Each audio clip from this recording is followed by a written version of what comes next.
Hello students, video शुरू करने से पहले प्लीज चैनल को लाइक, शेयर और सब्सक्राइब जरूर करें।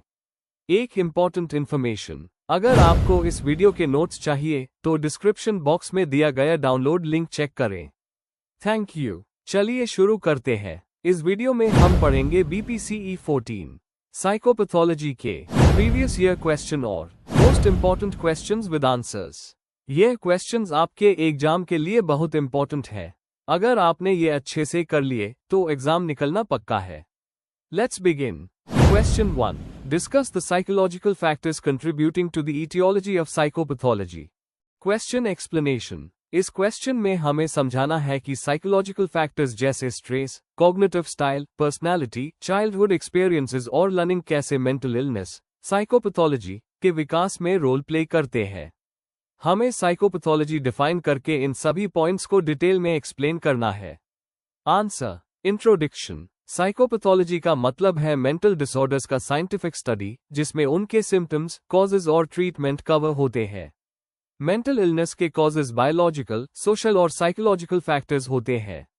यहाँ हम साइकोलॉजिकल फैक्टर्स पे फोकस करेंगे जो मेंटल डिसऑर्डर्स को इन्फ्लुएंस करते हैं, जैसे stress, cognitive distortions, personality traits, family environment और मैलअडैप्टिव लर्निंग। साइकोएनालिटिक, बिहेवियरल और कॉग्निटिव साइकोलॉजी के थियरीज भी इसको समझाते हैं। Main body. 1. स्ट्रेस और कोपिंग मैकेनिज्म्स। ज्यादा स्ट्रेस जैसे जॉब लॉस, रिलेशनशिप प्रॉब्लम्स या किसी अपने को खोने का दुख मेंटल इलनेस को ट्रिगर कर सकता है। डायथेसिस स्ट्रेस मॉडल कहता है कि अगर किसी में वल्नरेबिलिटी पहले से है तो स्ट्रेस उसको डिसऑर्डर में बदल सकता है। अगर कोपिंग स्ट्रैटेजीज अनहेल्थी है जैसे सब्सटेंस यूज तो रिस्क और बढ़ता है। Example, continuous stress anxiety disorder या डिप्रेशन ला सकता है। 2. Cognitive factors. नेगेटिव थिंकिंग और फॉल्टी बिलीफ्स मेंटल इलनेस के मेन रीजंस है। एरन बेक की कॉग्निटिव थियरी ऑफ डिप्रेशन कहती है कि सेल्फ, वर्ल्ड और फ्यूचर के नेगेटिव थॉट्स डिप्रेशन लाते हैं। कॉग्निटिव डिस्टॉर्शंस जैसे ओवरजेनरलाइजेशन या कैटास्ट्रोफाइजिंग सिम्टम्स को और बिगाड़ देते हैं।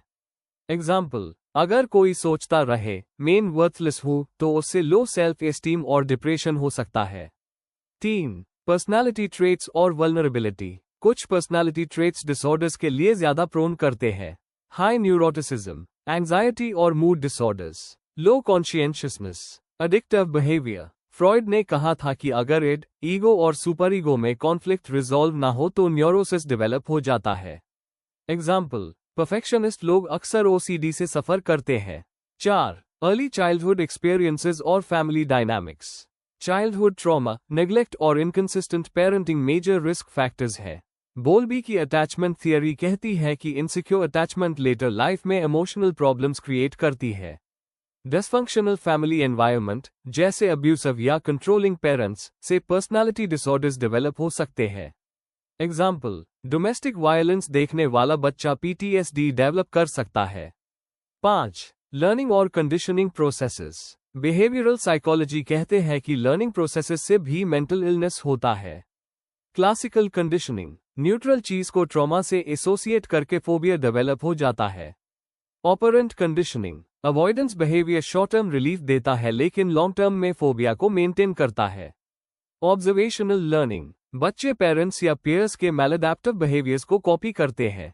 एग्जाम्पल, अगर बच्चा पेरेंट्स को अल्कोहल यूज करते देखे तो उसके अंदर भी सब्सटेंस अब्यूज का रिस्क बढ़ जाता है। 6. Socio cognitive factors. बिलीफ्स और एक्सपेक्टेशंस भी मेंटल हेल्थ को अफेक्ट करते हैं। सेलेगमन का लर्न्ड हेल्पलेसनेस थियरी बताता है कि बार बार अनकंट्रोलेबल इवेंट्स फेस करने से बंदा होपलेस और डिप्रेस्ड हो जाता है। बैंडोरा कहता है कि सेल्फ एफिकेसी एक प्रोटेक्टिव फैक्टर है, अगर वो कम हो तो स्ट्रेस रिलेटेड डिसऑर्डर्स का चांस बढ़ता है। कंक्लूजन। तो कंक्लूजन ये है कि साइकोलॉजिकल फैक्टर्स जैसे stress, faulty cognition, personality traits, childhood experiences और मैलअडैप्टिव लर्निंग मेंटल इलनेस के मेजर कॉजेज होते हैं। इनका बायोलॉजिकल और सोशल फैक्टर्स के साथ इंटरेक्शन होता है जिससे डिसऑर्डर्स डेवलप होते हैं। इनको समझना हमें सिर्फ ओरिजिन समझने में नहीं बल्कि प्रिवेंशन और ट्रीटमेंट डिजाइन करने में भी मदद करता है। If you need the notes of this video, there's a download link in the description box. Be sure to check it out. Thank you. Let's see the next question. Question 2. Explain clinical interview as a method of assessment in terms of its meaning, format and types. Question explanation. इस question में हमें clinical interview के बारे में बताना है। मतलब, clinical interview का मीनिंग और पर्पस क्या है, इसका फॉर्मेट या स्ट्रक्चर कैसे होता है, क्लिनिकल इंटरव्यू के डिफरेंट टाइप्स कौन से होते हैं। आंसर। इंट्रोडक्शन। साइकोलॉजी में क्लिनिकल इंटरव्यू एक बहुत इंपॉर्टेंट टूल है जो क्लाइंट को समझने के लिए होता है। ये एक फेस टू फेस बातचीत होती है जिसमें साइकोलॉजिस्ट क्लाइंट से उसके प्रॉब्लम्स, सिम्टम्स और पर्सनल हिस्ट्री के बारे में पूछता है। क्लिनिकल इंटरव्यू एक नॉर्मल कॉन्वर्सेशन नहीं होता, बल्कि एक सिस्टमैटिक प्रोसेस होता है जिसमें एम्पैथी और ट्रस्ट भी जरूरी है। कार्ल रॉजर्स जैसे साइकोलॉजिस्ट्स ने इंटरव्यू के इंपॉर्टेंस को एम्फसाइज किया था रैपो बिल्ड करने के लिए। इस आंसर में हम क्लिनिकल इंटरव्यू का मीनिंग, फॉर्मेट और टाइप समझेंगे। Main body. 1. Meaning of clinical interview. Clinical interview एक प्लान्ड और पर्पसफुल कॉन्वर्सेशन होता है बिटवीन साइकोलॉजिस्ट और क्लाइंट। इसका मेन गोल होता है क्लाइंट की साइकोलॉजिकल, सोशल और मेडिकल हिस्ट्री को समझना। इंटरव्यू से रैपो और ट्रस्ट भी डेवलप होता है जो क्लाइंट को अपनी बातें ओपनली शेयर करने में हेल्प करता है। एग्जाम्पल, अगर क्लाइंट डिप्रेशन के सिम्टम्स के साथ आए तो साइकोलॉजिस्ट इंटरव्यू करके डिटेल्स कलेक्ट करता है। 2. Format of clinical interview. Format मतलब इंटरव्यू कैसे कंडक्ट होता है। सेटिंग। प्राइवेट और कंफर्टेबल एनवायरनमेंट जहां कॉन्फिडेंशियलिटी मेंटेन हो। Stages of interview. Opening stage intro और पर्पस बताना, क्लाइंट को कंफर्टेबल फील कराना। Middle stage presenting problems, history, family background और मेडिकल डिटेल्स लेना। क्लोजिंग स्टेज समरी देना, next steps, tests, therapy explain करना और क्लाइंट के क्वेश्चंस लेना। स्टाइल। एम्पैथी, एक्टिव लिसनिंग और नॉन जजमेंटल अप्रोच जरूरी होती है। 3. Types of clinical interviews. Structured interview. Preset questions होते हैं। रिलायबल और कंसिस्टेंट रिजल्ट्स मिलते हैं। एग्जाम्पल, DSM के लिए SCID interview. Unstructured interview. Free flowing, open ended questions. Client को अपने थॉट्स फ्रीली एक्सप्रेस करने का चांस मिलता है। रैपो बिल्ड करने के लिए useful. Semi structured interview. Structured और अनस्ट्रक्चर्ड का मिक्स होता है। थोड़ा फिक्स्ड, थोड़ा flexible approach. Diagnostic interview. Diagnosis के लिए स्पेशली यूज होता है। DSM-5 या ICD-10 के बेस पे सिम्टम्स आइडेंटिफाई किए जाते हैं। Therapeutic interview. असेसमेंट के साथ साथ क्लाइंट को सपोर्ट और मोटिवेशन भी देता है। 4. Importance of clinical interview in assessment. Client के प्रॉब्लम्स का फर्स्ट हैंड आइडिया मिलता है। ट्रीटमेंट प्लान बनाने में मदद करता है। थेरेपिस्ट क्लाइंट के बीच ट्रस्ट और थेरेप्यूटिक बॉन्ड डेवलप होता है। बाकी असेसमेंट टूल्स के साथ मिलके एक कंप्लीट पिक्चर देता है। कंक्लूजन। आखिर में, क्लिनिकल इंटरव्यू साइकोलॉजी में एक बेसिक और एसेंशियल असेसमेंट मेथड है। इससे क्लाइंट के हिस्ट्री, सिम्टम्स और प्रॉब्लम समझने का मौका मिलता है। स्ट्रक्चर्ड, सेमी स्ट्रक्चर्ड और अनस्ट्रक्चर्ड फॉर्मेट्स के थ्रू साइकोलॉजिस्ट सही डायग्नोसिस और ट्रीटमेंट प्लानिंग करते हैं। अगर इससे सही फॉर्मेट और एम्पैथी के साथ किया जाए तो ये क्लाइंट के लिए बहुत हेल्पफुल होता है। If you need the notes of this video, there's a download link in the description box. Be sure to check it out. Thank you. Question 3. Discuss the etiology and treatment of conduct disorder. Question explanation. इस question में हमें conduct disorder के causes, etiology और उसके treatment methods को detail में समझना है। हमें बायोलॉजिकल, साइकोलॉजिकल और सोशल रीजंस बताने हैं और फिर थेरेपी, फैमिली और मेडिकेशन जैसे ट्रीटमेंट्स एक्सप्लेन करने हैं। आंसर। इंट्रोडक्शन। कॉन्डक्ट डिसऑर्डर एक ऐसा मेंटल हेल्थ कंडीशन है जो यूजुअली चाइल्डहुड या एडोलेसेंस में होता है, जिसमें बच्चे अग्रेसिव, डिफायंट और एंटी सोशल बिहेवियर दिखाते हैं। ये नॉर्मल शैररिटोन से अलग होता है क्योंकि इसमें सोशल रूल्स और दूसरों के राइट्स वायलेट होते हैं। इसका कॉज एक सिंगल फैक्टर नहीं होता, बल्कि बायोलॉजिकल, साइकोलॉजिकल और एनवायरनमेंट के कॉम्बिनेशन से होता है। ट्रीटमेंट भी एक इंटीग्रेटेड प्रोसेस है जिसमें थेरेपी, फैमिली सपोर्ट और कभी कभी मेडिसिन्स का किया जाता है। Main body. 1. etiology of conduct disorder. Conduct disorder के पीछे मल्टीपल फैक्टर्स होते हैं जो एक दूसरे के साथ इंटरैक्ट करते हैं। Biological factors. अगर फैमिली हिस्ट्री में एंटी सोशल बिहेवियर या सब्सटेंस अब्यूज हो तो रिस्क ज्यादा होता है। ब्रेन के प्रीफ्रंटल कॉर्टेक्स में प्रॉब्लम्स या सेरोटोनिन लेवल्स कम होने पर इंपल्स कंट्रोल वीक हो जाता है। बच्चों का टेम्परामेंट जैसे इम्पल्सिविटी और लो फ्रस्ट्रेशन टॉलरेंस भी रोल प्ले करता है। Psychological factors, emotional regulation weak होने और एम्पैथी की कमी होने पर कॉन्डक्ट डिसऑर्डर डेवलप हो सकता है। कॉग्निटिव डिस्टॉर्शंस जैसे हर चीज को हॉस्टाइल समझना बच्चों को अग्रेसिव बना देता है। ADHD या लर्निंग डिसऑर्डर्स के साथ कंडक्ट डिसऑर्डर ज्यादा सीवियर हो जाता है। Environmental and social factors, family में नेग्लेक्ट, अब्यूज या इनकंसिस्टेंट डिसिप्लिन कॉन्डक्ट डिसऑर्डर के लिए सबसे बड़ा प्रेडिक्टर है। डिविएंट पीयर ग्रुप्स के साथ फ्रेंडशिप एंटी सोशल बिहेवियर को और रिएनफोर्स करती है। पॉवर्टी, एजुकेशनल सपोर्ट की कमी और कम्युनिटी वायलेंस भी रिस्क बढ़ते हैं। 2. Treatment approaches for conduct disorder. Early और मल्टी लेवल ट्रीटमेंट हाई सबसे इफेक्टिव होता है। Psychological therapies, cognitive behavioural therapy CBT बच्चों को सोचने का तरीका और एंगर कंट्रोल सीखने में हेल्प करता है। सोशल स्किल्स ट्रेनिंग, एम्पैथी और पॉजिटिव पीयर इंटरैक्शन डेवलप करता है। Family based interventions, parent management training PMT parents को सिखाता है कि कैसे कंसिस्टेंट डिसिप्लिन और रिवॉर्ड सिस्टम यूज करें। फैमिली थेरेपी घर में कम्युनिकेशन इंप्रूव करता है और कॉन्फ्लिक्ट्स कम करता है। स्कूल बेस्ड इंटरवेंशंस, टीचर्स के साथ कोलैबोरेशन करके स्ट्रक्चर्ड रूटीन बनाई जा सकती है। स्पेशल एजुकेशन सपोर्ट और मेंटरिंग प्रोग्राम्स हेल्पफुल होते हैं।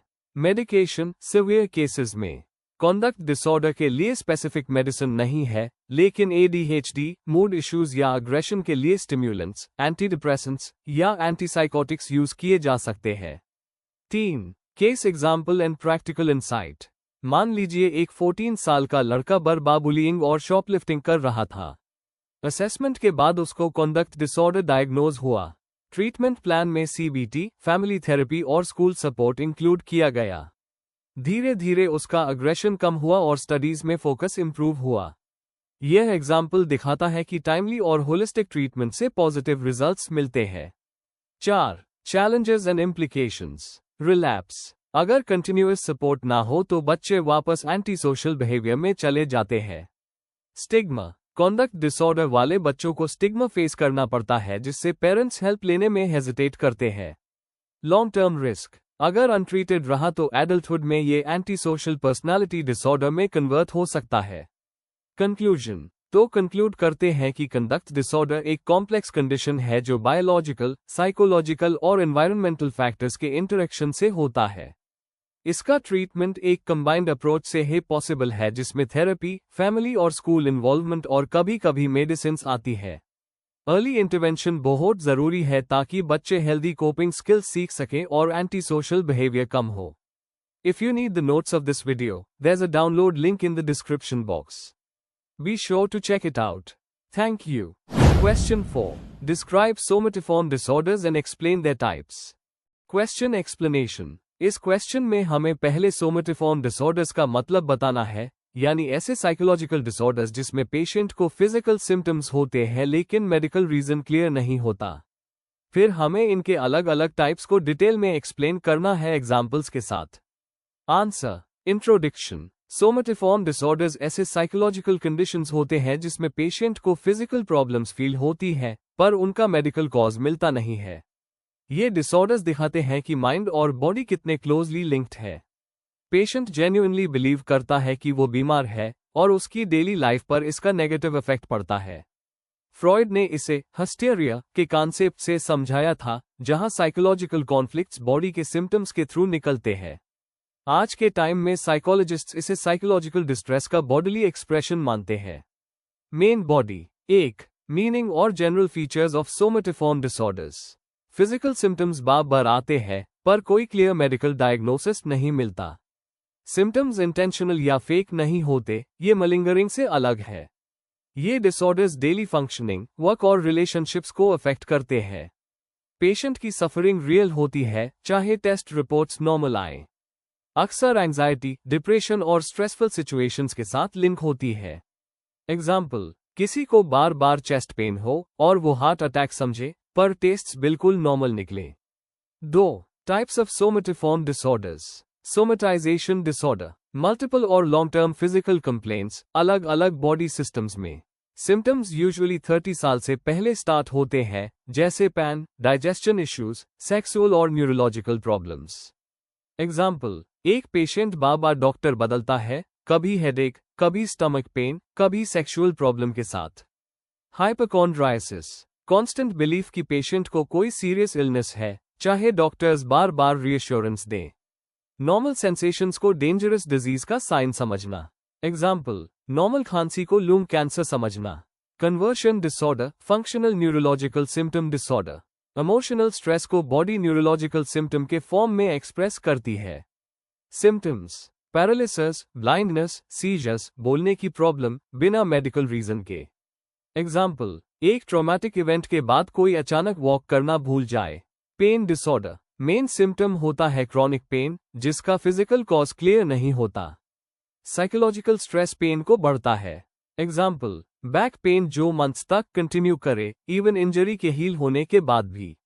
Body dysmorphic disorder, BDD, patient को अपनी बॉडी में कोई डिफेक्ट या डिफॉर्मिटी लगती है, जो रियलिटी में नॉर्मल होती है। मिरर के सामने आवर्स स्पेंड करना, कॉस्मेटिक सर्जरीज कराना कॉमन होता है। एग्जाम्पल, किसी को लगता है कि उसकी नोज डिफॉर्म है, जबकि वो बिल्कुल नॉर्मल होती है। 3. Psychological explanations, psychodynamic theory, Freud. Symptoms unconscious conflicts और रिप्रेस्ड इमोशंस का नतीजा होते हैं। बिहेवियरल व्यू, सिम्टम्स एक तरीका होते हैं अटेंशन पाने या स्ट्रेसफुल सिचुएशन से बचने का। कॉग्निटिव थियरी, पेशेंट्स अपने बॉडी सिग्नल्स को गलत समझ कर इलनेस अस्यूम कर लेते हैं। सोशियोकल्चरल फैक्टर्स, कल्चर और सोसाइटी का भी बड़ा रोल होता है कि लोग अपना डिस्ट्रेस कैसे एक्सप्रेस करते हैं। 4. Treatment approaches, psychotherapy, CBT, patients को उनके गलत थॉट पैटर्न्स और इलनेस बिहेवियर को चेंज करना सिखाया जाता है। स्ट्रेस मैनेजमेंट, रिलैक्सेशन और माइंडफुलनेस से सिम्टम्स कम होते हैं। मेडिसिन्स, एंटीडिप्रेसेंट्स और एंटी एंजाइटी मेडिसिन्स हेल्पफुल होती है। फैमिली थेरेपी, फैमिली को एजुकेट करना ताकि वो इलनेस बिहेवियर को रीइंफोर्स ना करें। Medical support, regular checkups patient को रीअश्योरेंस देते हैं और अननेसेसरी टेस्ट्स अवॉइड होते हैं। कंक्लूजन, सोमेटिफॉर्म डिसऑर्डर्स दिखाते हैं कि माइंड और बॉडी कितने डीपली कनेक्टेड होते हैं। पेशेंट की तकलीफ रियल होती है, चाहे मेडिकल टेस्ट क्लियर हो। इनके अलग टाइप्स, सोमेटाइजेशन से लेके BDD तक समझना डायग्नोसिस और ट्रीटमेंट के लिए इंपॉर्टेंट है। इफेक्टिव ट्रीटमेंट के लिए साइकोथेरेपी, मेडिकल सपोर्ट और फैमिली इन्वॉल्वमेंट जरूरी है। Before we end, please like, share and subscribe the channel for more such study materials and one important information अगर आपको नोट्स चाहिए, तो डिस्क्रिप्शन बॉक्स में डाउनलोड लिंक दिया हुआ है। जरूर चेक करें। Thank you.